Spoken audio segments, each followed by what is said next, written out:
우리 모두는 복을 받기를 좋아하죠. 우리 민족만큼 정말 복 받기를 그렇게 사모하는 민족도 많지 않을 거예요. 그래서 우리들이 얼마나 복을 그렇게 사모하냐면, 제가 예전에 이제 그 결혼식을 하고 나서 이렇게 장모님이 이제 집으로 오라 해가지고 이제 그 장모님 집에서 하룻밤을 자는데 무엇을 봤냐면, 쭉 보니까 저녁에 이제 밥을 먹으려고 딱 이제 상을 내오시는데 상 한복판에 뭔 자가 딱 써있냐면 복자가 딱 써 있더라고요. 큰 복자가. 와, 그리고 나서 이제 밥을 먹으려고 딱 숟가락을 드는데 숟가락 한복판에 복 딱 써져 있더라고. 그리고 젓가락을 드는데 젓가락 양쪽 뒤쪽에 또 복이 딱 써져 있어요. 그리고 밥을 다 먹었거든요. 공기 딱 밑바닥에 들어가서 한복판에 또 복이 딱 새겨져 있는 거예요. 잠을 자려고 딱 하는데 이불 딱 한복판에 또 복이 딱 써져 있어요. 정말 우리 민족만큼 이렇게 복을 사모하는 사람들이 있을까 하는 생각을 해봐요. 그런데 무엇이 복인가를 아는 것이 굉장히 중요합니다.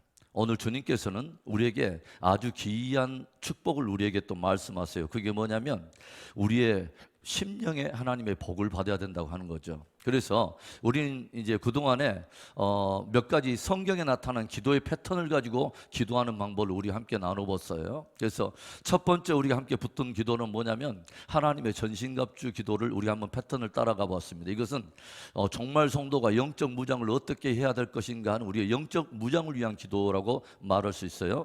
그래서 우리가 구원의 투구를 쓰고 의의 흉배를 두르고 그리고 진리의 허리를 띠고 평안의 복음에 예비한 신발을 신고 믿음의 방패와 성령의 검을 갖도록 우리가 기도로 우리가 선포하면서 우리 하나님의 전신갑주를 기도하면서 우리가 입는 것입니다. 그리고 실제로 이 기도를 통해서 우리가 각 부위별로 우리가 영적 무장할 때 육체적인 연약함을 위해서도 치유를 우리가 선포하면서 우리가 기도를 한다고 하는 것이죠. 저는 이 영적 무장을 위한 기도로서 이 전신갑주 기도만큼 굉장히 파워풀한 기도가 없다고 생각해요. 왜 그러냐면 우리가 어떨 때 굉장히 파워풀한 기도를 할 수 있냐면 하나님의 뜻대로 기도할 때 우리가 굉장히 힘이 있습니다. 왜냐하면 이것이 하나님의 뜻이라고 하는 확신이 우리 안에 있기 때문에 하나님의 뜻을 가지고 기도하는 것만큼 힘 있는 기도는 없는 거예요. 그렇죠? 그래서 저는 하나님의 전신갑주 기도를 가지고 제 스스로를 위해서도 기도하지만 누군가를 위해서 중보할 때도 그 사람에게 영적으로 좀 무엇인가 무장이 필요하다 할 때는 이 기도로 축복합니다. 우리의 자녀들을 위해서도 이걸 가지고 또 기도할 때가 있어요. 그래서 이제 이런 부분에 또 기도를 하고 두 번째 기도를 우리는 성막형 기도를 따라서 우리가 한번 기도를 쫓아가 봤어요. 그래서 성막을 따라서 드리는 기도는 기도를 통해서 우리가 예배 안에 나아가는 것이죠. 그래서 성막 문을 통과해서 번제단과 물두멍을 통과하고 그 다음에 떡상과 그 다음에 금촛대와 분향단과 지성소에까지 나아가는 기도를 통해서 우리가 예배를 드려보는 것입니다. 그래서 각 그 성막에 나오는 구조물 앞에 서서 그 의미를 생각하면서 내 마음의 간구를 기도하고 주님의 은혜를 구하는 것이죠. 제가 새벽마다 좀 계속해서 이제 이 기도로 저는 우리 교회를 축복하는 그 습관이 들었어요. 그래서 하나님, 우리 교회가 하나님 아버지 주여 이 문에 들어오는 자들마다 예수의 문을 통과하게 하여 주시고, 하나님 아버지 이 전에 들어올 때마다 하나님 각 사람이 번제단에 주님의 십자가의 은혜를 경험하고 또 주님이 죽으신 곳에 나 죽고 예수 사는 아버지 주여 그 믿음을 고백하게 하여 주시고, 물도멍 아버지 주여 교회가 되게 하셔서 온 성도들이 하나님 회개하면서 회개적인 열매를 맺는 조보회로운 교회가 되게 하시옵소서. 주님, 우리의 몸된 교회는 진리의 떡상 교회가 되기를 원하고, 우리 교회는 성령의 기름 부음을 받은 금촛대 교회가 되기를 원하고, 하나님 우리 교회는 만민의 기도하는 집이 되어서 분향단 교회가 되기를 원합니다. 그래서 매일처럼 우리 교회에 들어오는 사람마다 하나님의 영광과 임재가 있는 지성소를 경험하게 하시옵소서. 이 기도를 한참 하다 보니까 제 심령에도 그런 또 축복을 하고 싶더라고요. 하나님, 우리의 마음에 하나님이 거하는 성전이라고 그러는데 우리 안에 이 일이 일어나기를 원합니다. 하나님 아버지 주여, 내가 하나님 아버지 우리 성도들이 만나는 사람마다 하나님을 알지 못하는 저들이 우리가 양의 문이 되어서, 우리가 구원의 문이 되어서 하나님 우리를 통해서 저들이 하나님 아버지 주님을 경험하게 하여 주시고, 우리를 통해서 또 그런 일들이 일어나도록 내 안에 하나님 아버지 번제단과 같은 이런 은혜가 임하시고, 분향단과 같이 하나님 아버지 또 물두멍과 같이 내 안에 회개의 영을 하나님 아버지 물붓듯이 부어주시옵소서. 눈물이 메마른 시대, 무엇이 있어야 될지 모르고 없어야 될 것을 구하고 또 정말 있어야 될 것을 알지 못해서 무엇을 가지고 애통해야 할지를 모르는 이 시대의 하나님, 진실로 하나님 내 안에 애통하는 마음을 주셔서 하나님 내 심령에 물두멍과 같이 하나님의 회개의 아버지여 눈물을 허락해 달라고 기도를 해요. 하나님, 나는 진리를 가진 아버지여 떡상과 같은 내 심령이 되기를 원합니다. 진리가 넘치는 하나님 내 심령이 되기를 원합니다. 하나님, 나는 스스로 빛을 발할 수 없기 때문에 성령이 기름을 부어주셔서 금촛대 교회처럼 하나님 아버지여 빛을 발하는 그런 삶을 살도록 성령이 나를 도우시옵소서. 그리고 뭐예요? 중보하는 자, 그리고 제사장적 사명을 감당하기 위해서 분향단처럼 내 심령에 하나님 기도의 영을 부으시옵소서. 그리고 내가 항상 하나님의 영광과 임재에 압도당하게 하시옵소서. 저는 늘 이런 기도를 하면 굉장히 신나요. 왜 그러냐면 이런 기도를 하면서 머릿속에 이렇게 엄청난 어떤 그 그림들이 그려지는 거 있죠. 그리고 실제로 머릿속에 무엇을 연상하면서 저는 기도를 하냐면 하나님, 빛들의 아버지이신 하나님, 지성소로부터 하나님의 영광과 능력과 빛과 지혜와 은사와 치유와 모든 능력들이 강을 이루어서 이 제단을 타고 흘러들어와서 이 제단을 출입하는 모든 자들의 발목과 허리와 모든 가슴을 적시고 영혼을 함몰하시고 삶을 압도하셔서 저들이 그 영광으로 주여 살게 하시옵소서. 막 이런 기도를 하면 굉장히 힘이 나요. 왜 힘이 나냐면 하나님의 뜻대로 구하는 거잖아요. 주의 말씀이 보장하시는 그런 기도잖아요. 그러니까 이 하나님의 약속을 붙들고 기도하는 것만큼 파워풀한 것은 저는 없다는 생각을 해봐요. 그리고 우리가 이제 세 번째는 주기도문에 우리가 패턴을 따라가 봤어요. 그래서 주기도문은 말 그대로 주님이 가르쳐 주신 기도예요. 그러면 우리가 주기도문을 통해서 우리는 무엇을 보게 하냐면 주님 안에 어떤 갈망이 있는가를 우리가 알게 되죠. 기도는 그 사람의 갈망입니다. 그렇죠. 그 사람 안에 가지고 있는 갈망을 표현하는 것이 기도인데 주기도문을 통해서는 하나님, 예수님의 마음속에 있는 갈망을 우리가 읽어갈 수 있다고 하는 거죠. 그리고 주님 안의 갈망이 내 갈망이 되기를 원해서 그거 하나의 구절을 쫓아가면서 우리가 기도를 했어요. 하늘에 계신 우리 아버지요, 정말 그 하나님을 우리가 아버지로 우리가 마음껏 우리가 높이기를 원하고 이름이 거룩히 여기기를 우리가 원하고 그분의 나라가 임하기를 원하고 우리의 모든 삶에 그분의 뜻이 이 땅 가운데 이루어지기를 원하는 하나, 그 마음에는 어떻게 보면 주님의 갈망이기도 하지만 저와 여러분의 의지적인 하나의 어떤 헌신과 결단도 담겨 있죠. 하나님, 내가 하나님의 이름이 높임을 받도록 나는 그렇게 살기를 원하고 주님의 뜻이 내 마음속에 이루어지기를 원하고 내 가정에 임하기를 원하고 내 자녀들 가운데 임하고 하나님의 나라가 나는 그렇게 이루어지기를 원합니다. 그렇게 위해서 나는 또 살아갈 것입니다 하고 우리 헌신을 우리가 더불어서 고백한다고 하는 거죠. 그리고 이제 하나님의 영광을 위해서 기도한다면은 우리의 일용할 양식을 위해서 기도하고 나의 실제적인 필요들을 위해서 기도하고 또 여러 가지 다른 사람들의 또 어떤 또 필요를 위해서도 형제 자매를 위해서도 중보하고 그 다음에 뭐요? 일용할 양식을 주옵시고 그 다음 우리의 어떤 그 죄사함을 위한 기도를 하고 그 다음에 악에서 빠지지 않도록 우리가 이런 기도를 우리가 함께 기도의 패턴을 따라서 우리가 기도해 보는 것이죠. 그리고 이제 우리가 네 번째는 오늘 이 말씀 이 앞전 시간에 첫 번째부터 다섯 번째까지 우리가 이 팔복 중에 다섯 가지의 마음의 축복을 가지고 우리가 기도를 해보았습니다. 특별히 이 팔복은 심령의 복이에요. 성품의 복이에요. 그러니까 이 조용히 보면은 심령이 가난한 자 복이 있다. 그 다음에 애통하는 자가 어떻게 이런 것이 복이 있을까? 가난이라고 하는 이런 단어는 저와 여러분이 굉장히 별로 이렇게 별로 가까이 하고 싶지 않은 단어일 수도 있는데 주님은 뭐라 하냐면 심령이 가난한 자는 복이 있다고 말해요. 여러분, 주님이 복이 있다면 복이 있는 거예요. 그렇죠? 저와 여러분은 주님과 한 시선을 가져야 되는 거예요. 한 마음을 품는 그 마음이 복된 거예요. 그렇죠? 심령이 가난한 자가 복이 있는데 왜 그러냐면 천국이 저희 것이라고 주님 말씀하세요. 이것은 뭐라고 말해요? 우리들 안에 뭐예요? 하나님을 향한 사모하는 마음 말이에요. 의존하고 의지하고자 하는 마음. 그러니까 뭐냐면 우리 내 마음속에 의지하는 것들이 너무 많으면 하나님을 구하지 않는데 정말 복된 것은 마음속에 일마다 때마다 그 사람이 부유하고 실적인 물질적으로 있고 없고 이런 걸 떠나서 그 마음이 늘 하나님을 사모하는 거예요. 늘 하나님을 의존하는 거예요. 마치 하나님 없이는 내 인생이 없는 것처럼 그렇게 의존하는 거예요. 다윗이 그런 삶을 보여주잖아요. 그렇죠? 뭐예요? 다윗은 목마른 사슴이 시냇물을 찾아 헤매듯이 내 영혼이 주를 갈급하나이다. 다윗은 왕입니다. 모든 것을 가졌어요. 누릴 것 다 가지고 있는데도 다윗은 왕인데도 불구하고 하나님한테 이 고백을 하고 있는 거예요. 그렇죠? 다윗의 마음이 늘 하나님께서 가난한 거예요. 나는 하나님께 채우기를 원하고, 하나님, 나는 아직도 하나님께 채우기 위해서 나는 하나님 목말라요. 나는 주님으로 인해서 나는 배고파요.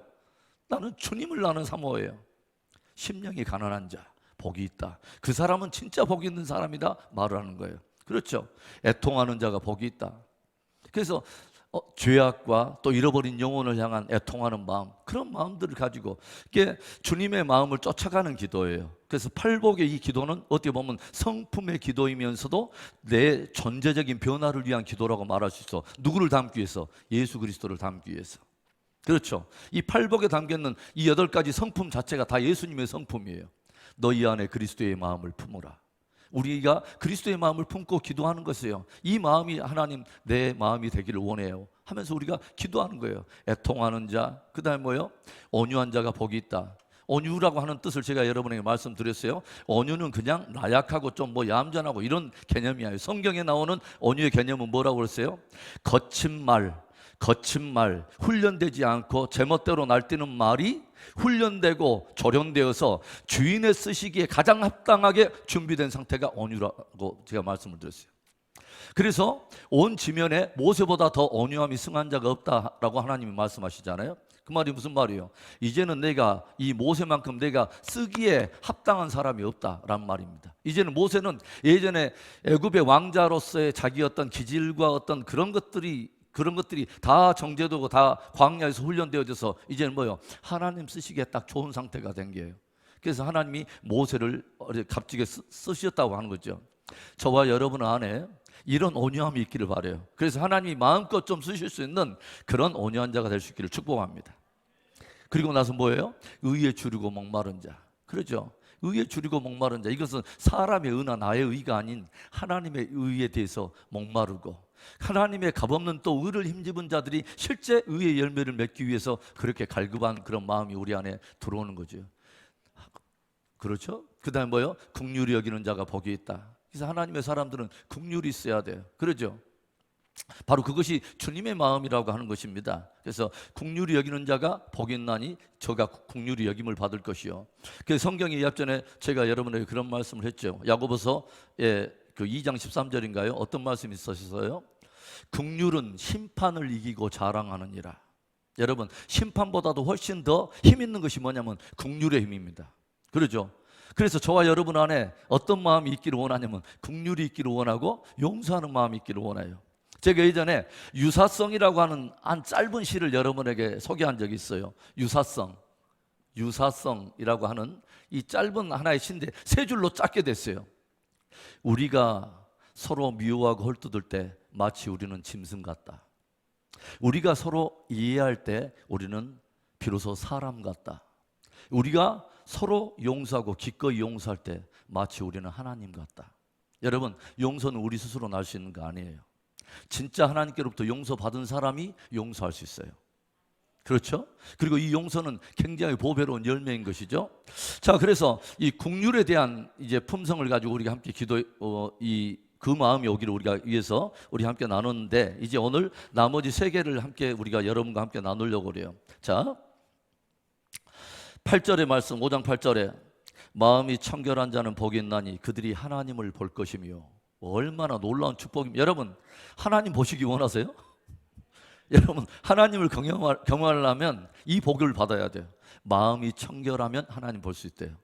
그러면 여러분, 마음이 청결하다고 하는 이 청결이라고 하는 단어의 뜻이 뭐예요? 어떻게 하면 이 마음이 청결한 것일까요? 어떻게 하면 청결한 마음일까요? 시편 24편 3절과 4절에 여러분의 유인물에 밑에 부분에 뭐라고 나왔냐면 여호와의 산에 오를 자가 누구며 그의 거룩한 곳에 설 자가 누구인가? 곧 손이 깨끗하며 마음이 청결하며 뜻을 허탄한 데 두지 아니하며 거짓 맹세하지 아니하는 자로다. 여호와의 산에 오를 자가 누구냐? 그 조건 중에 하나가 또 역시 마음이 청결한 자예요.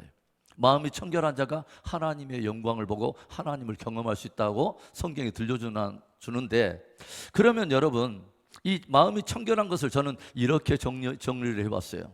여러분, 유인물에 주님은 하나님과 한 마음이며 하나님을 향해서 온 마음이며 하나님의 뜻 앞에 단마음입니다. 이게 뭐냐면 청결한 마음,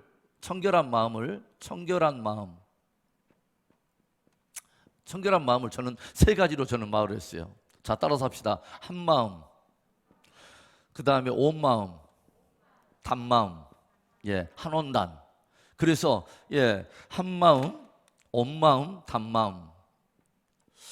이게 청결한 마음이 아닐까 하는 그런 생각을 저는 정리를 해봤어요. 여러분, 한 마음은 무엇을 말해요? 두 마음이 아닌 거예요. 하나의 마음을 가지고 있는 거예요. 그렇죠? 하나님을 향해서 한 마음인 거예요. 그렇죠? 여러분, 마음은 굉장히 중요해요. 마음을 지키는 것은 굉장히 중요하다고 성경이 말하죠. 그렇죠? 무릇 지킬 만한 것보다 너의 마음을 지키라. 생명의 근원이 이에서 남이니라. 그래서 우리의 마음을 지키는 것은 굉장히 중요한데 특별히 하나님 앞에 우리의 마음을 지키는 것이 중요해요. 그 말은 무슨 말이냐면 하나님과 한 마음을 갖는 게 굉장히 중요하다는 말입니다. 여러분, 모든 인생 가운데 그 어떤 인생에게도 하나님의 전을 직접 지을 수 있는 영광을 허락하지 않았지만 딱 한 사람이 허락을 받습니다. 심지어 하나님의 마음을 쫓아갔던 다윗도 하나님께 거절을 당해요. 왜? 그 손에 피가 많이 묻었기 때문에. 그래서 하나님의 성전을 누가 짓냐면 솔로몬이 짓습니다. 인생 가운데 하나님의 성전을 짓도록 허락받은 굉장한 사람이죠. 하나님의 사랑을 받은 사람인데, 그런데 나중에 하나님의 성전을 지었던 솔로몬의 마음이 하나님을 향했던 한 마음을 가졌던 마음이 둘로 나눠지기 시작하죠. 노년에 많은 여인들을 거느리기 시작하면서 하나님을 향한 마음이 둘로 나누면서 솔로몬 이후에 나라가 두 쪽 나버립니다. 하나님을 향해서 한 마음이 둘로 나눠지니까 나라가 두 쪽으로 나눠져요. 하나님과 한 마음을 갖는 게 청결한 마음이에요. 그리고 또 어떤 마음이면 온 마음이라고 제가 말했어요. 온 마음 뭐냐면 온전한 거예요. 풀 하트예요. 우리가 온 마음을 드리는 거예요. 완벽하다고 말할 수는 없지만 우리의 마음을 온전하게 드리는 거예요. 이것이 우리 청결한 마음일 거예요. 여러분, 우리가 어떤 하나님께 우리가 드릴 때도 뭐냐면 보통 조용히 하나님께 그 쓰임을 받고 하나님이 기뻐하는 사람들 조용히 보세요. 늘 하나님 앞에 온전한 것을 드리려고 굉장히 노력하는 것을 우리가 보게 되죠. 그렇죠? 온전한 것을 드리려고 노력을 해요. 그런데 하나님이 굉장히 그래서 이스라엘 백성들에게 우리가 말라기 이후에는 하나님의 어떤 말씀도 없고 선지자로부터 음성도 없어요. 왜 그러냐면 말라기서에까지 딱 와서는 더 이상 하나님이 보실 때 어떤 한계가 딱 온 거예요. 모든 하나님을 쫓던 백성들의 마음속에 하나님을 향한 온전함이 없는 거예요. 뭔지 아세요? 항상 짜투리예요. 항상 짜투리. 내 다 하고 나서 뭔가 짜투리 나면 그거 가지고 하나님 섬기려고 그래요. 이건 제 말이 아닙니다. 여러분, 말라기서 우리 한번 찾아가 볼까요? 말라기서에 이런 말씀이 있어요. 마태복음 바로 앞에가 말라기예요. 자, 말라기 1장에 이런 말씀이 있어요. 자, 1장 7절에 이런 말씀이 있습니다. 7절에 너희가 더러운 떡을 나의 제단에 드리고도 말하기를 우리가 어떻게 주를 더럽게 하였나이까 하는도다. 이는 너희가 여호와의 식탁은 경멸히 여길 것이라 말하기 때문이라. 8절에 만군의 여호와가 이르노라 너희가 눈먼 희생 제물을 바치는 것이 어찌 악하지 아니하며 저는 것 병든 것을 드리는 것이 어찌 악하지 아니하냐. 이제 그것을 너희 총독에게 드려보라. 그가 너를 기뻐하며 너를 받아주겠느냐. 무슨 말이에요? 늘 드리는 것이 늘 짜투리야. 병든 거예요. 저는 것이요. 그런데 하나님께서 너무 어이가 없어서 야, 네가 만약에 너희 인간 세상을 다스리는 총독에게 또 윗전에게 네가 그것을 선물로 드려봐라. 한번 무엇인가 하여간 드려봐라. 그 사람이 그거 기뻐하겠느냐? 그런데 사람도 그럴 것이거든. 그걸 가지고 나한테 드린다는 것이냐? 라고 지금 주님이 말하는 거예요. 그리고 또 뭐라고 하는지 아세요? 13절에 만군의 여호와가 이르노라 너희가 또 말하기를 일이 얼마나 번거로운가 하며 코숨치고 훔친 물건과 저는 것과 병든 것을 가져왔느니라. 너희가 이같이 봉헌물을 가져오니 내가 그것을 너희 손에서 받겠느냐? 이는 여호와의 말이니라. 짐승떼 가운데 수컷이 있거늘 그 소원하는 일에 흠 있는 것으로 속여 내게 드리는 자는 저주를 받으리니 나는 큰 임금이요 내 이름은 이방 민족 중에서 두려워하는 것이 됨이라. 만군의 여호와의 말이니라. 저들이 하나님께 드리면서도 늘 속으로는 얼마나 이게 번패로운 일인가. 우리가 꼭 이렇게 예배 드려야 돼? 꼭 이렇게까지 해야 돼? 늘 번패수래요. 번거로운 일이래요. 그렇게 마음의 중심에 온전한 것이 없는 거예요. 주님이 이것을 보면서 너무 기가 막히다는 거예요. 너무 기가 막히다는 거예요. 짐승 가운데 수컷이 있는데도 소원하는 일에 늘 흠 있는 것으로 항상. 그래서 예전에 그 이야기 있잖아요. 어떤 그 농부가 갑자기 뭐냐면 소가 새끼를 낳았는데 뭐예요? 낳은 데 없이 두 마리를 낳은 거예요. 이 쌍태를 이렇게 베가지고 너무 기뻐가지고 자기 부인한테 여보 하나님께서 우리에게 송아지를 두 마리나 주셨어. 그래서 그 중에서 정말 온전하고 좋은 것으로 우리가 한 마리 드립시다. 이제 한 마리 딱 드리자고 딱 했는데 갑자기 며칠 뒤에 한 마리가 병 들어가지고 죽어버렸네. 병 들어가지고 죽어버렸어. 그러니까 뭐냐면 갑자기 이 남편이 부인에게 여보 큰일 났어. 하나님의 송아지가 죽어버렸어. 하나님의 송아지가 들어버렸어. 그러니까 이 두 마리 중에 어떤 것을 하나님께 드려야 될 것인지를 사실은 몰랐지만 딱 죽어버리니까 뭐냐면 그것이 하나님께 드릴 송아지예요. 우리한테는 왜 이렇게 하나님께 드릴 송아지는 맨날 죽어야 될까요? 참 의미 있는 말. 여러분, 하나님께 온전한 마음. 여러분, 온전히 한번 드려보세요. 하나님이요, 그 인생 쓰십니다. 굉장히 축복하세요, 여러분. 그 다음에 어떤 마음이요? 단마음이요. sweet heart, 단마음이요. 이것을 다른 말로 한다면 자원하는 마음이요. 늘 뭐냐면 자원해요. 마음속에 기뻐해요. 그러니까 저는 최근에 새벽에 이렇게 기도하는데 갑자기 성경에 축복받은 사람들 이렇게 조용히 생각을 해보니까 갑자기 주님께서 이 말씀이 갑자기 떠오르는 거예요. 내 마음속에. 뭐냐면 야, 오리를 가고자 하거든 십리까지 가져라. 그래서 조용히 생각해 보니까 오리를 가고자 하는 자 원한다면, 누군가 원한다면 십리까지 가져라. 이 말은 어떻게 보면 우리 인간 세상 말로 하면 굉장히 오지랖이 넓은 사람이에요. 그러죠. 이건 한데 하나님의 뜻 앞에 영적 오지랖을 넓히라는 거예요. 그렇죠. 하나님이 무엇인가를 요구한다면 그것에 우리의 마음에 자원하는 마음을 실어서 좀 더 넉넉하게 한번 해보라는 거예요. 누군가를 사랑할 때 누군가 우리에게 무엇인가를 부탁을 할 때 한번 꼭 여기까지 선을 정해가지고 여기까지만 딱 해갖고 꼼꼼하게 딱 해갖고 인쇄하게 딱 잣대대듯이 하지 말고 한번 그 선도 넘어서 넉넉하게 한번 해보라는 거예요. 그러죠. 오리까지 가기를 원했다는 것은 그 사람이 요구하는 바예요. 그러죠. 하나님이 율법적인 하나의 우리의 의무적인 것이 강하다면 그것을 넘어서서 넉넉하게 가는 것은 진짜 사랑이에요. 그리고 그것이 진짜 하나님이 좀 요구하는 넉넉함이라는 거죠. 그래서 그 굉장한 말씀이다. 그리고 내가 조용히 생각하면서 내 주변에 몇몇 사람들이 갑자기 생각이 나더라고요. 조용히 이렇게 봤어요. 예. 제가 예전에 전주에 있는 그 바울교회라고 그 교회에 이제 처음 부임해가지고 이제 청년 이제 담당이니까 그쪽에 갔는데 이 바울교회에 딱 도착해가지고 처음에 이렇게 제가 저쪽에서 책을 이제 막 이렇게 나르느라고 이렇게 막 몇 권 갖고 가는데 어떤 아리따운 자매예요. 굉장히 예쁜 자매가 막 달려오더라고. 저기서 달려와가지고 목사님 그래서 그때만 해도 제가 전도사님 그래서 저한테 절반 주세요. 그래서 괜찮아요? 이렇게 괜찮아요. 제가 넉넉해요. 그러면서 저한테 딱 들고 그것을 막 들고 이제 제 뒤에 따라와요. 그러니까 아직은 제가 정식으로 이제 그 인사를 안 드렸기 때문에 이제 제 사무실에다 이 책을 이제 넣고 나니까 이 자매가 뭐라고 그러냐면 전도사님 제 이름은요 김향덕이에요. 제 이름 꼭 기억했다가 뭔가 도움이 필요하시면 꼭 저한테 연락해 주세요. 그러니까 제가 마음이 굉장히 훈훈해지는 거예요. 그래서 이 자매 이름을 제가 잊을 수가 없는 거예요. 그리고 조용히 이렇게 보니까 이 자매가 교회 일을 하는 모든 그 자세 늘 하나를 보면 열을 안다고 늘 항상 그래요. 그런데 이렇게 오해는 하지 마세요. 그 자매가 지금은 하나님께서요 그 자매를 얼마나 높이 쓰시고 높이 드러내시는지 제가 저번에 한번 제가 간증 몇 분들에게 한번 들려드린 적이 있어요.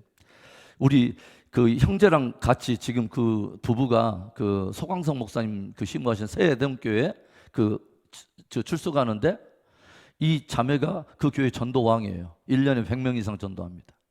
그런데 이 형제랑 하나님께서 얼마나 물붓듯이 부어주시는데 하여간 굉장합니다. 하나님께서 이 형제를 얼마나 높이셨냐면 그 형제는 대통령이 어디 뜨면은 경제위원으로 해서 함께 따라다니면서 각 나라를 항상 순방합니다. 같이.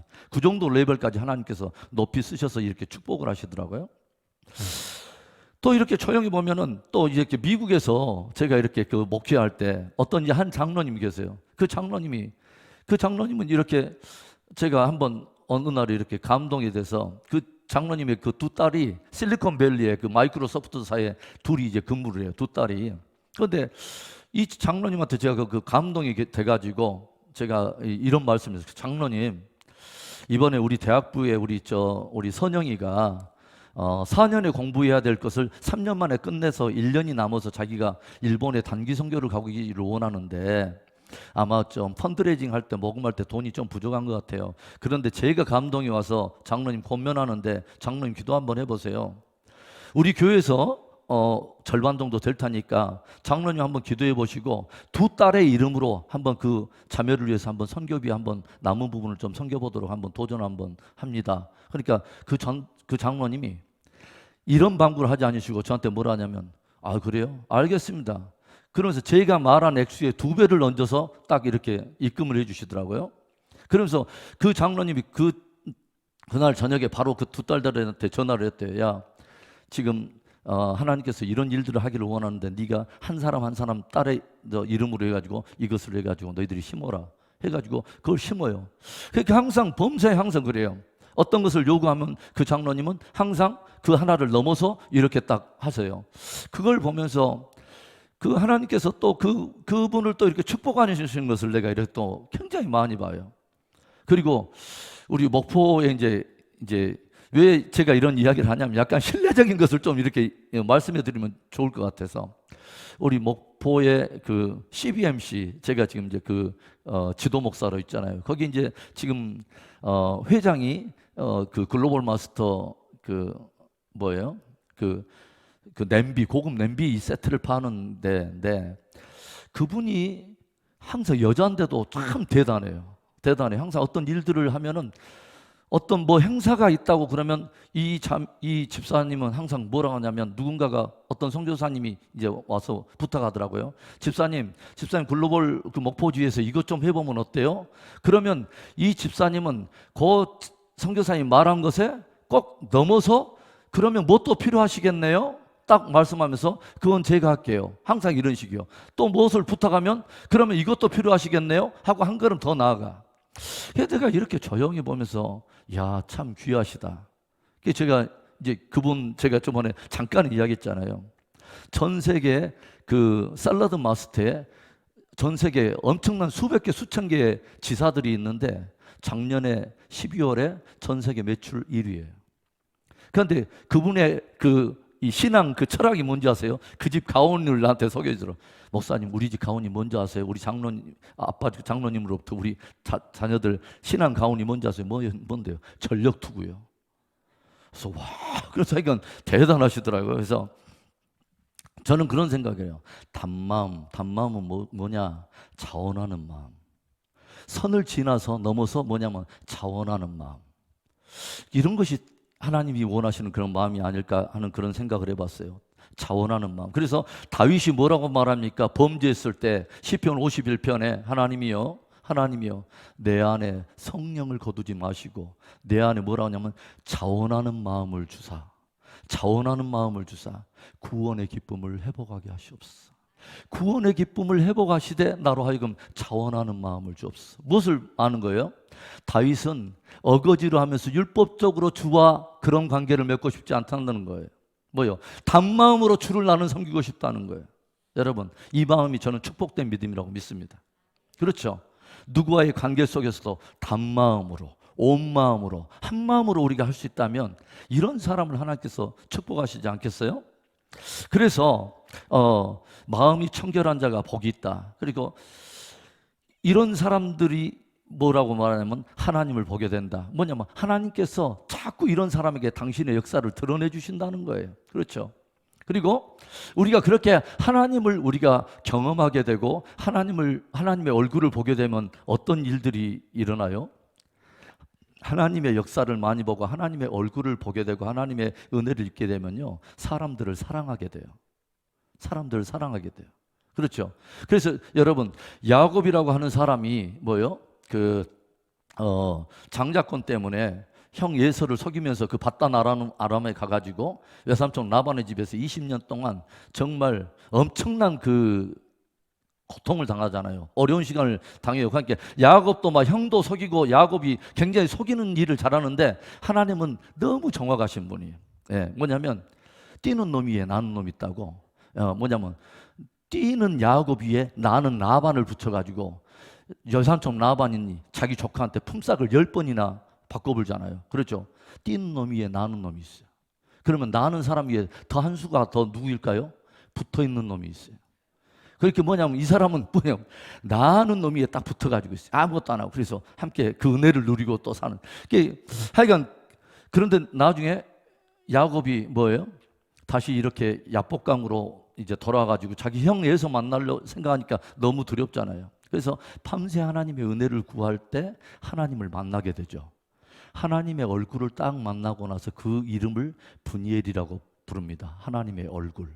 그리고 분이엘을 딱 지나고 나서 드디어 원수인 자기를 죽이러 오는 것처럼 오는 형 에서를 만났는데 나중에 야곱이 이 형 에서를 껴안으면서 했던 고백이 있어요.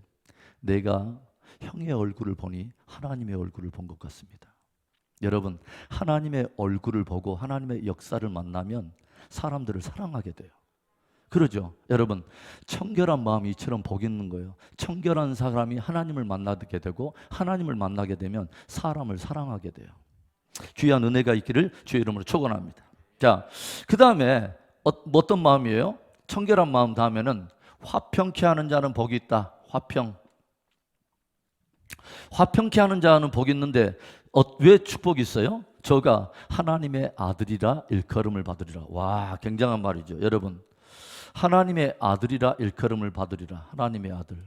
그러니까 하나님의 자녀됨의 최고의 증거이면서 최고의 열매가 화목에 있다는 것입니다. 그렇죠? 그러니까 하나님의 자녀의 최고의 증거, 최고의 열매, 아, 저 사람이 하나님의 자녀구나 라고 하는 증거가 바로 화목이에요. 피스. 그리고 그 열매 역시 뭐예요? 화평이에요. 여러분, 고린도전서 5장 17절을 찾아갑시다. 고린도전서 5장 17절에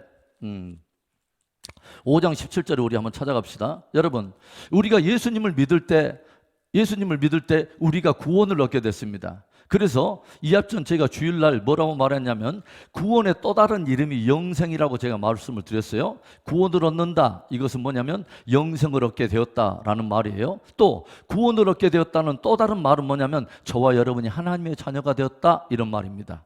믿습니까? 그렇죠. 그래서 또 하나님의 자녀가 되었다고 말하고 또 고린도전서 5장 17절의 말에 따른다면 우리가 구원을 고린도 후서 5장 17절인가요?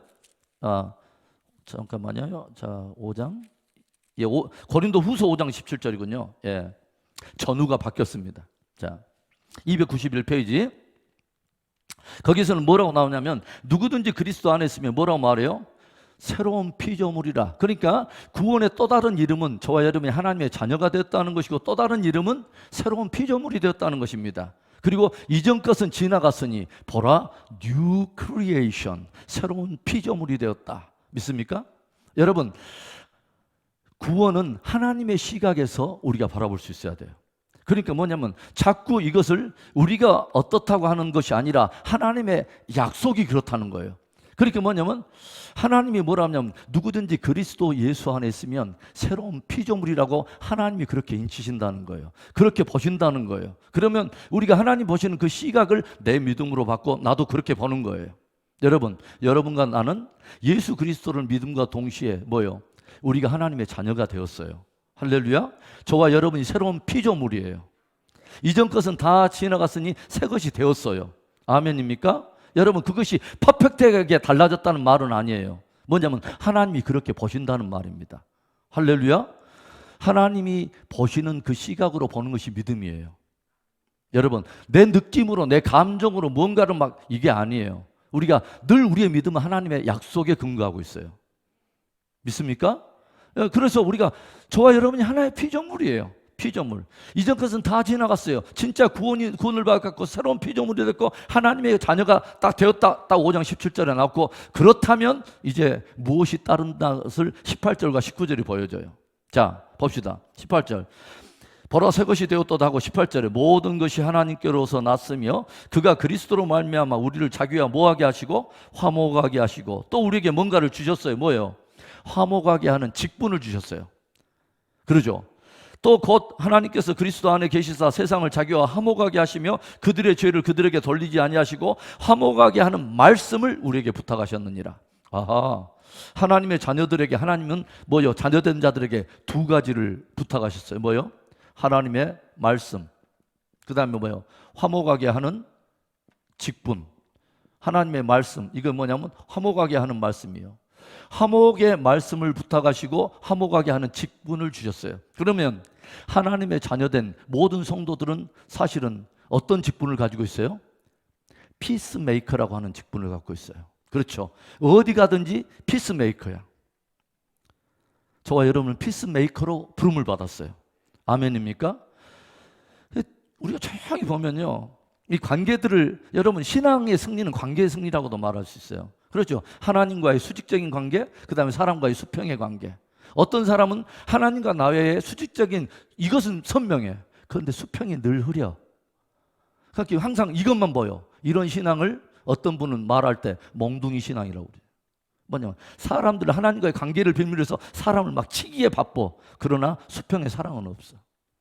그런데 어떤 분은 또 반대로 이것이 흐려요. 사람은 법 없이도 살 것처럼 너무너무 좋아서 이것 하나는 선명한데 이게 흐려. 어떤 분이 그 말을 하더라고요. 그런 사람은 이등병 신앙이다. 짝대기 하나예요. 그러나 십자가 사랑이 선명하고 수평의 사랑이 선명할 때 어떤 신앙이 세워지냐면 십자가 신앙이 세워져요. 아멘입니까? 그러니까 하나님과 화평하게 된 자, 하나님과 화평하게 돼서 새로운 피조물이 된 자는 뭐요? 하나님께서 뭐냐면 하나님의 자녀되는 권세를 주시고 하나님의 자녀라고 말씀하시는데, 이들에게 어떤 직분이 수여되냐면 피스메이커라고 하는 직분으로 부름을 부르신다는 거죠. 피스메이커, 피스를 이루도록 저와 여러분에게 부름을 받았고, 저와 여러분에게 무엇을 맡았냐면 화목하게 하는 말씀을 맡기셨어요. 그렇다면 저와 여러분의 언어에는 항상 화목하게 하는 언어가 있어야 되는 거예요. 그러죠? 그러니까 여러분, 하나님의 진짜 아들은 누구예요? 진짜 아들 예수님이에요. 일단은 예수님이세요. 그러니까 예수님인데, 여러분 예수님이 하나님의 진짜 아들인데, 예수님이 이 땅에 오셔서 하는 게 뭐예요? 하나님과 원수되었던 것을 해결하시고 스스로를 어떤 제물로 주셨다고요? 화목제물이 되셨어요. 아멘입니까? 진짜 하나님의 아들인 예수님이 하나님의 아들로서 하나님과 원수된 것을 십자가로 폐하시고 화목제물이 되셨어요. 그렇다면 그 뒤에 주님을 믿음으로 말미암아 자녀된 우리들에게도 똑같다 이 말이에요. 뭐예요? 우리도 역시 뭐냐면 화목하게 하는 직분이 있어야 되고, 이 일을 위해서 저와 여러분도 십자가를 지란 말입니다. 여러분, 십자가 없이 화목이 저절로 이루어지는 것 절대로 없습니다. 여러분, 십자가 져야 화목이 오는 거예요. 예수님께서 십자가 지실 때 밑에서 군병들이 막 자기 이렇게 농락하고 막 이럴 때 주님께서 일이 사사건건이 주님께서 따지고 들었다고 생각해 보세요. 야, 네가 내가 누군지 알고 지금 나를 지금 이렇게 보는 거냐? 당신이 어떤 내놓을 수 있는 어떤 막 그 자격과 권리와 이런 것을 따져가지고 한 사람 한 사람 막 이렇게 쫑고 주고 비방하고 막 사사건건을 막 하려고 하면은 그게 이루어지겠어요? 주님께서 뭐요? 십자가를 지시고 화평을 이루신 거예요. 여러분, 화평이 우연히 올 거라고 생각하지 마세요. 십자가 져야 되는 거예요. 그리고 이것은 하나님 앞에 값진 거예요. 왜냐하면 그것이 하나님의 아들의 증거예요. 저와 여러분이 그렇게 십자가 지면서 피스를 메이커 해야 된다고 하는 거예요. 이게 하나님의 공동체도 참 이상해요. 여러분 오해는 하지 마세요. 우리 은혜 비전교회는 그런 사람 없어요. 저기 은혜 삐진 교회는 그런 사람이 있는데, 제가 예전에 뉴송 교회는 그런 사람 없었는데 올드송 교회는 그런 사람이 있었어요. 그런데 어떤 사람은 범사에 좋은 관계가 이렇게 막 풀리고 있는데 그 사람만 가면은 불이 다시 불기 시작해요. 막 불이 붙어요. 갑자기 없는 이야기가 막 살같이 붙어지면서 각 사람의 마음에 격동이 일어나기 시작하면서 그 사람만 가면 항상 피스메이커가 아니라 트러블 메이커예요. 그 사람만 가면은 이상하게 관계가 막 뻐그러지기 시작해. 좋았던 그 공동체나 좋았던 관계도 그 사람이 딱 들어가지고 그 관계 하나 딱 끼어들면서 이상한 막 일들이 벌어져요. 좋은 거 아닙니다. 좋은 거 아니에요.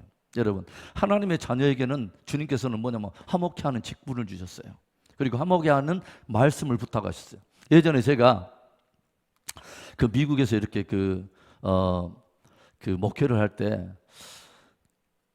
제가 이제 그 새롭게 이렇게 이제 그 새로운 마을로 이렇게 들어와서 이제 그 교회를 하다 보니까 미국 교회에 새 들어가지고 이렇게 목회를 했어요. 그런데 이상하게 이제 그 한 교회인데도 두 개의 교회가 한 건물에 있게 됐어요. 공교롭게. 그래서 저희들은 1층을 사용하고 2층에는 또 다른 한인교회가 있는 거예요. 그래서 한 동네에서 이게 또 덕이 안 되잖아요. 그런데 아직은 저희들이 또 다르게 뭐 이렇게 건물 얻을 형편은 아니어서 저도 기도 응답 가운데 이렇게 1층에 딱 들어갔는데 이 2층에 있는 이제 교회가 이렇게 보는데 조금은 특별해요. 그래서 이제 이분들이 우리가 이제 이렇게 1층으로 들어오고 교육자가 새로 이제 바뀌게 돼서 이렇게 딱 들어오니까 이분들 나름대로는 조금 이렇게 좋은 그 마음이 아니었던 것 같아요. 뭐냐면 약간은 기득권을 확실히 못을 받고 뭔가 이렇게 이제 그 텃세를 좀 부리는 거예요. 그래서 가자마자 저희들에게 A4 용지에 한 7장에다 요구사항을 확 적어가지고 왔어요.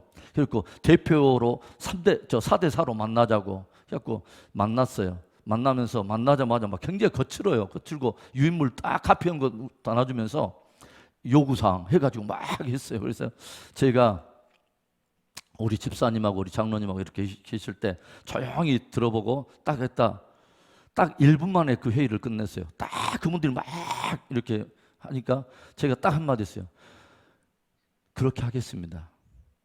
그렇게 하겠습니다. 하니까 우리 집사님과 지금 장로님들은 이제 제가 뭔 말을 하니까 그 자리에서 뭔 말을 하지 못하고 그 자리에서는 회의를 끝나고 나서 저한테 와가지고 목사님 왜 이렇게 하면 안 됩니다. 거기다 밀리면 안 돼요. 하면서 이렇게 처음부터 우리가 꿀리고 가면은 이건 안 됩니다. 확실히 이렇게 약호를 죽여버려야 됩니다.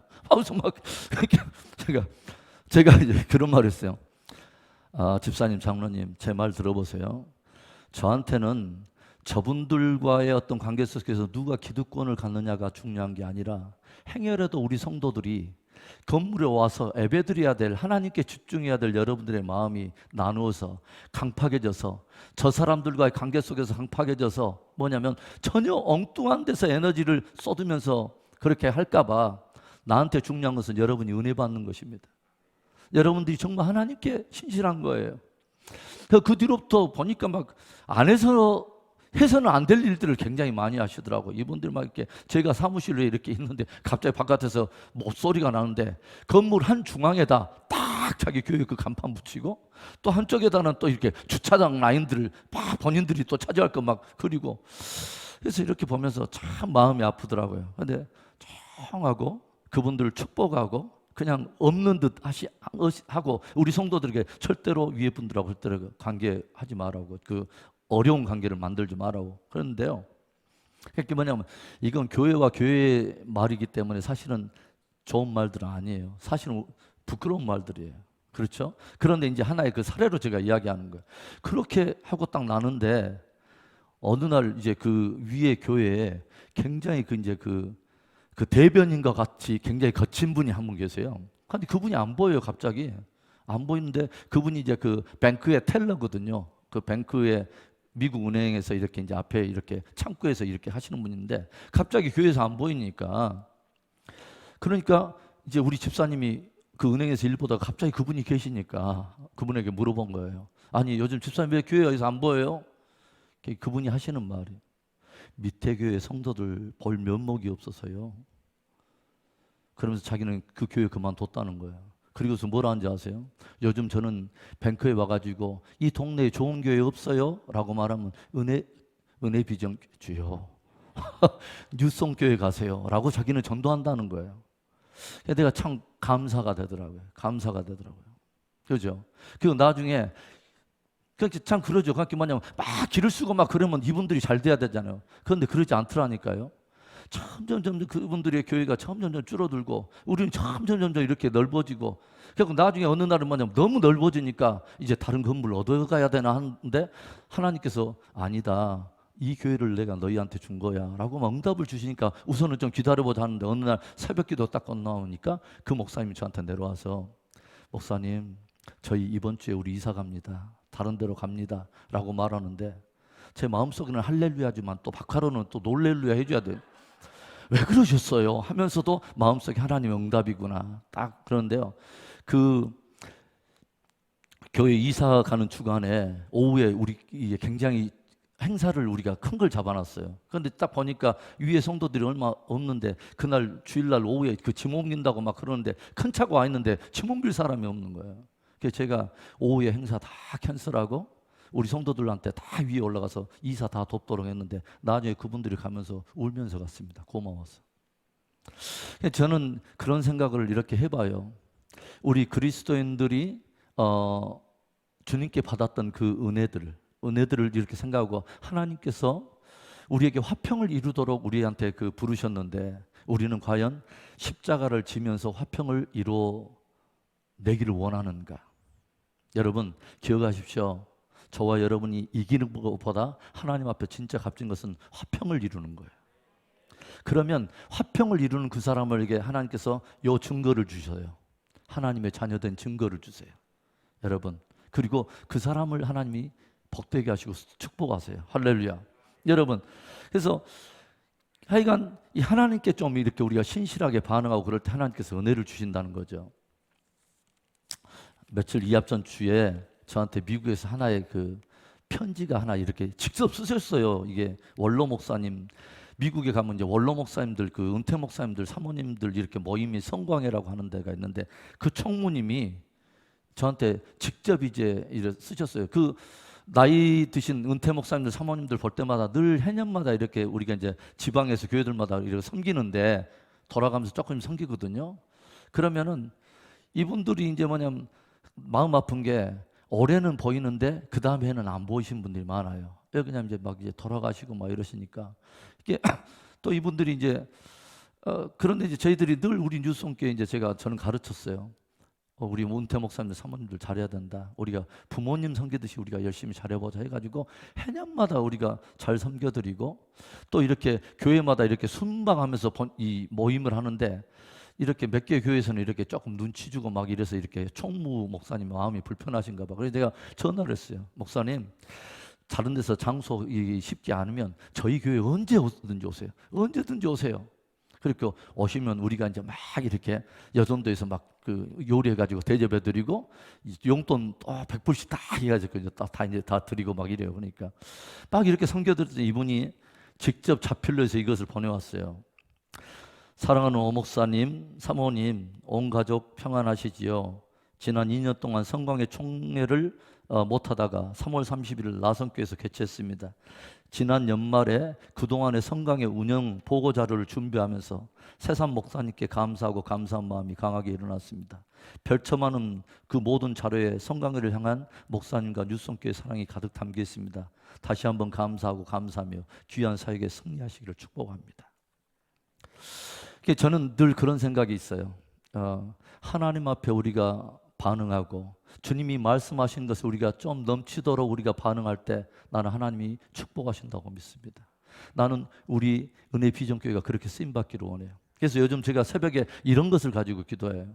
어떤 기도를 하냐면, 하나님, 우리가 전남 서지방에 69개 교회의 사랑의 빛을 지고 이 교회가 세워지고 하나님의 은총 속에서 많은 성도들의 헌물과 기도가 섬겨졌는데, 제가 이렇게 나중에 보니까 우리 서지방의 안에 이 신안에 있는 대부분 교회가 이 서지방에 들어가 있어갖고 미자립 교회가 한 70%가 되더라고요. 제가 요즘 기도 제목 중에 하나 그겁니다. 하나님, 우리 교회가 영적으로 물적으로 하나님 부여해 주셔서 우리의 하나님 아버지 교회가 미자립 교회를 하나님 섬기고 싶습니다. 미자립 교회들을 많이 좀 도우고 싶습니다. 해외 선교사도 파송하고 싶지만 미자립 교회들도 하나님 아버지 돕고 싶습니다. 은혜를 주세요. 또 하나는 뭐냐면 저번에 이제 어떤 한 목사님이 그 축사 격려사 하면서 원래는 은혜 비전 교회를 저 남악 지역에 원래 개척하려고 그러는데 여건상 이제 이쪽에 이제 하게 됐다고 그분이 그런 말씀 하시더라고요. 빨리 교회 부흥해가지고 남악에도 개척안 하라고. 그래서 제가 이제 우리가 개척됐지만 지금부터 기도해야겠다. 그래서 내가 요즘 하나님 남악에도 반드시 개척할 수 있도록 우리에게 하나님 은혜를 주시옵소서. 할렐루야. 네, 하여간 우리가 남악신을 또 신어야지. 그래서 하나님께서 반드시 저는 이루어질 줄로 믿습니다. 그러니까 요즘 새벽마다 마음속에 기도하면서 막 신나요. 무엇을 위해서 기도하면 하나님 나를 놀라게 하시옵소서. 하나님 우리 좀 놀라게 해주시옵소서. 그런데 요즘 놀라운 일이 막 생겨나고 있어요. 여러분들에게 나중에 한번 간증할게요. 놀라운 일들이 막 생겨나요. 그럴 때 저는 그 하나님을 이렇게 찬양합니다. 놀렐루야. 자, 그 다음에 마지막 이제 하나 더 봅시다. 예, 그 다음에 나머지 하나는 뭐예요? 의를 위하여 핍박받는 자는 복 있나니 천국이 저희 것입니다. 여러분, 의를 위하여 핍박을 받는다.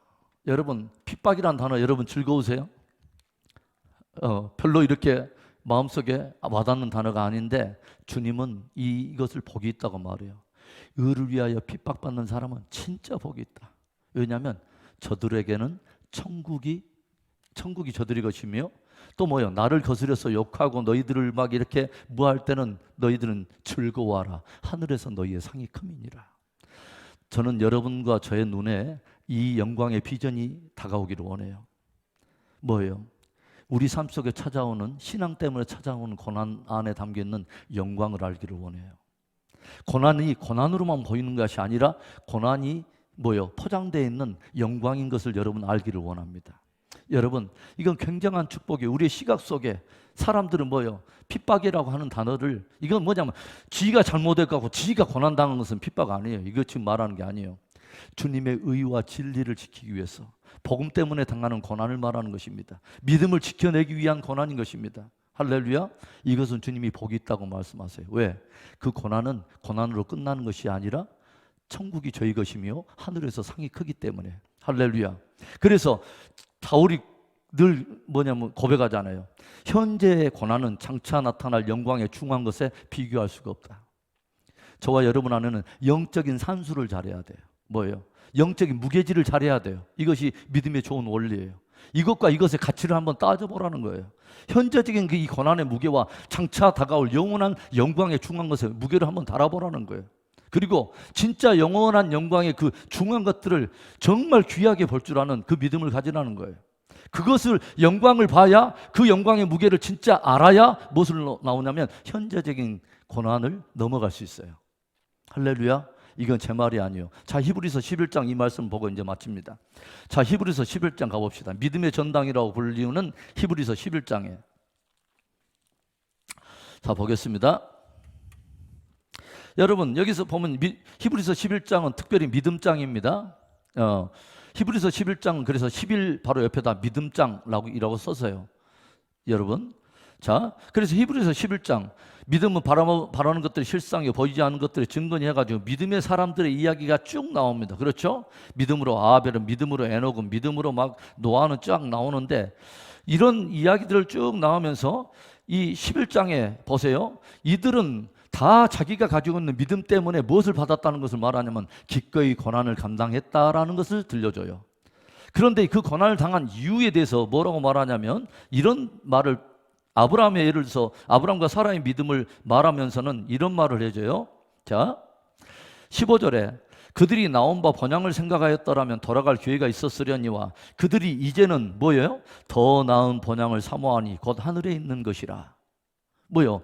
아브라함과 사라가 그의 후예들이 뭐요? 본토지쪽 아비집을 떠나서 기꺼이 하나님의 말씀을 진리의 실제로 붙들고 기꺼이 뭐냐면 장막을 옮겨가면서 이 땅에 뭐냐면 고난을 당했던 이 모든 삶은 그 이유는 뭐냐면 저들이 뭐요?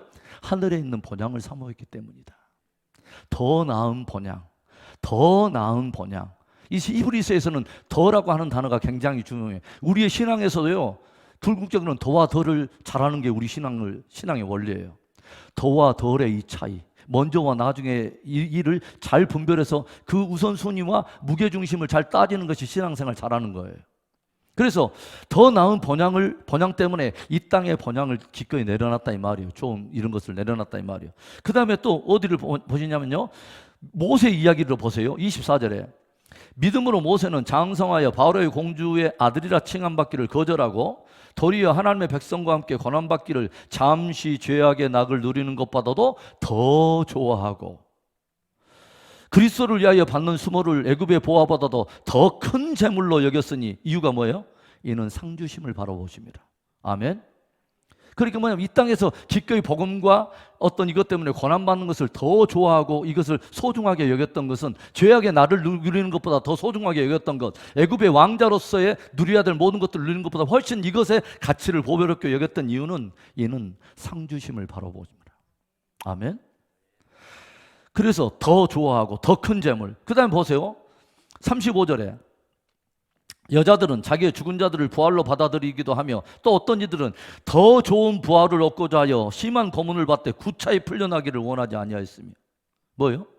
어떤 고난과 믿음 때문에 책찍과 고난을 당하는데 뭐요? 굳이 그거 피하려고 하지 않았단 말이에요. 왜? 더 좋은 부활을 얻으려고. 더 좋은 부활. 하나만 더 봅시다. 자, 39절에 이 사람들은, 이 모든 믿음의 사람들은 다 믿음으로 말미암아 증거를 받았으나 약속된 것을 받지 못하였으니 이는 하나님이 우리를 위하여 뭐요? 더 좋은 것을 예비하셨은즉 우리가 아니면 그들로 온전함을 이루지 못하게 하려 하십니다. 여러분, 더 좋은 것을 바라볼 수 있기를 바랍니다. 더 좋은 것이 있습니다. 더 좋은 본향이 있고 더 나은 부활이 있고 더 좋은 상이 있습니다. 여러분, 이것의 가치에 눈을 뜨는 은혜가 있기를 바랍니다. 여러분, 그래서 의를 위하여 기꺼이 핍박받는 자가 되게 하시옵소서. 내가 하나님 아버지 어떤 믿음과 진리를 지키기 위해서 내게 찾아온 고난을 피해버리는 자가 아니라, 타협해버리는 자가 아니라 그것조차도 하나님 감당해내는 믿음을 갖기를 원합니다. 왜 제가 이 8번째 복이 우리에게 굉장히 필요하다는 것을 알았냐면, 이 복을 구해야 된다는 걸 알았냐면, 우리가 이제 이 마지막 시대를 살고 있기 때문에 그래요. 마지막 시대, 서서히 우리는 역사 속에 기이한 일들이 풀어지는 우리는 역사를 보고 있어요. 그렇죠? 기이한 일들이에요. 제가 우리 집사람에게 며칠 전에 말했어요. 야, 지금은 마치 요한계시록을 꼭 펴고 보는 것 같다, 이 세상을. 뭐예요? 전쟁과 기근과 전염병이 일어나기 시작하고 영적인 지구촌의 판도가 바뀌기 시작하고 뭐요? 생각지도 않았던 다시 신냉전 시대처럼 뭐요? 양진영이 나눠지기 시작하고 전운이 온 세상에 감도래. 그리고 뭐냐면 이런 것으로 구체적으로 사람들이 죽어나가기 시작하고, 이 쉽지 않은 시대, 그다음 뭐냐면 반기독교적인 정서들이 일어나고 뭐요? 차별법이라고 하는 혐오 방지법 막 이런 것들이 일어나면서 기독교의 질서에 반대하는 이런, 그렇게 반기독교적인 핍박과 고난과 이런 분위기가 서서히 이제 밑그림이 그려지는 시기예요. 이럴 때 저와 여러분이 어떤 믿음을 준비해야 되느냐? 환난을 걷더니 지나갈 수 있는 단단한 믿음을 준비하는 것이 지혜예요. 그래서 하나님, 마지막 세대를 돌파해 갈 수 있는 하나님, 나의 안위와 평안과 안전만이 아니라 내 삶 속에 행여라도 하나님의 진리와 복음 때문에 찾아오는 고난의 시대가 있다면 그것을 걷더니 넘어가는 지혜의 믿음을 갖게 하시옵소서. 의를 위하여 핍박받는 자는 복이 있나니 저희가 천국이 저희 것이며 하늘에서 저들의 상이 큼이라. 이런 은혜가 저와 여러분 안에 있기를 주의 이름으로 축원합니다. 계시록을 보면 이것조차도 복이라고 말할 수 있는가? 그런데 그것이 복이라고, 복이 되는 시대가 있다고 말하죠. 계시록 14장 13절에 유인물의 마지막에 뭐라 하면, 또 내가 들으니 하늘에서 음성이 나서 이르되 기록하라. 지금 이후로 주 안에서 죽는 자들은 복이 있도다 하시며 성령이 이르시되 그러하다. 그들이 수고를 그치고 쉬리니 이는 그들의 행한 일이 따름이라 하시더라. 여러분, 와, 주 안에서 죽는 것도 복이 있습니까? 주 안에서 죽는다는 말이 뭐예요? 복음과 어떤 이런 것 때문에 거의 순교적인 죽음을 말하는 거죠. 이것을 죽는 것도 복이 있는 것입니까? 아, 복이 있는 시대가 온다. 그것조차도 복이 되는 시대가 있는데, 저들이 복이 있는 것은 저들이 믿음과 진리를 위해서 했던 모든 수고가 저들의 뒤를 따름이라. 하나님이 기억하신다는 것입니다. 그런 멋진 인생, 그런 복된 인생 되기를 바랍니다. 여러분, 팔복에 우리가 이제 이 기도의 순서를 붙들고 우리가 이제 기도를 배우기 위해서 이것을 했는데 여러분 이 한 마음 한 마음이 내 마음이 되기 위해서 그런 인격과 신앙 성품의 복을 갖기 위해서 여러분 간절히 품고 한번 기도해 보시기 바라요. 그래서 저와 여러분이 끝까지 신앙 승리하는 귀한 은혜가 있기를 바랍니다.